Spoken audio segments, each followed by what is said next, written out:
Voters are preparing to head to the polls in New Hampshire tomorrow for the first-in-the-nation primary. The race for the Republican presidential nomination is now down to former President Donald Trump and former UN Ambassador Nikki Haley, and time may be running out for Haley to cut into Trump's big lead.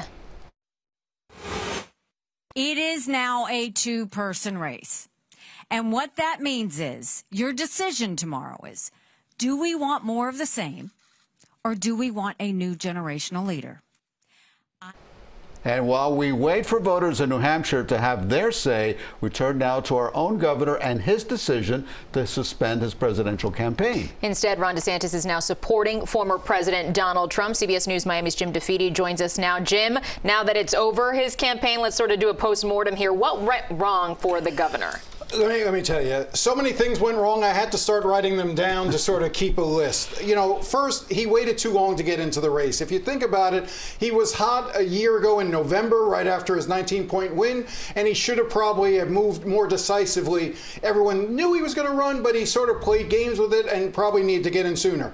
His victory in Florida also made him cocky, you know, and he surrounded himself with advisors who had never really run a national campaign before. So what you ended up with was a friends and family plan to sort of go about and run a national presidential race that just didn't work. He also thought he could ignore the mainstream media. He tried to launch on Twitter, and that was a disaster. He didn't pick up on the fact that to communicate with voters, you have to talk to more than just friendly media outlets. You have to talk to a wider array of people. And he was a terrible candidate. You know, he got better towards the end, but by saying he got better, it meant that he was more human in his interactions. You know, at the end of the idea, you know, so often when you listen to his speeches during the campaign trail, he would talk about DEI and woke ideology and something called the biomedical security state. He would speak in this right-wing jargon that never really connected with voters. But through it all, the biggest problem that he had was he didn't have a good philosophy on why he should be the candidate. Basically, he kept running as an alternative to Donald Trump. Republicans aren't interested in an alternative to Donald Trump. They want Donald Trump. It's sort of like offering them new Coke when there's already Coke.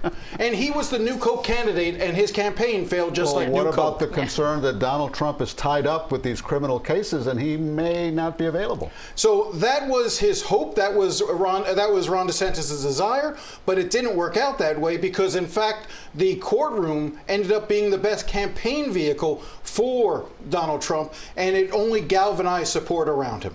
We know that he's already endorsed Donald Trump, but him coming out of the race, you might think, okay, all those people who were potentially voting for DeSantis, maybe they'll go towards Haley, but that's not likely at this point, right? No, the Donald Trump voter is more closely, Donald Trump's going to get a lot of the Ron DeSantis vote. He'll get, you know, Nikki Haley will benefit somewhat, but, you know, this is, I mean, we are headed towards the race that nobody in the country wants.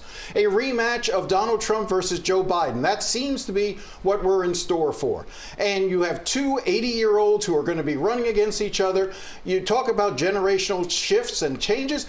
Ron DeSantis had hoped this was the time for a generational shift, that this was going to be the handoff. It didn't work out that way. His support for Donald Trump is very much about him staking out his own future.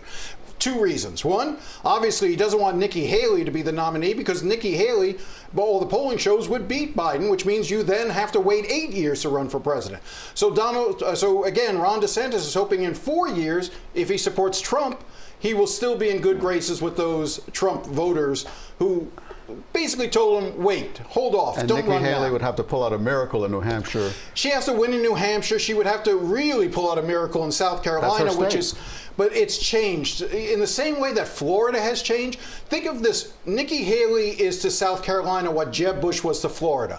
We are a long way from the Jeb Bush Florida days. We're a long way from the Nikki Haley South Carolina days. That state is much more conservative, just like Florida is much more conservative today. Okay, Jim, thank you. Thank you, Jim.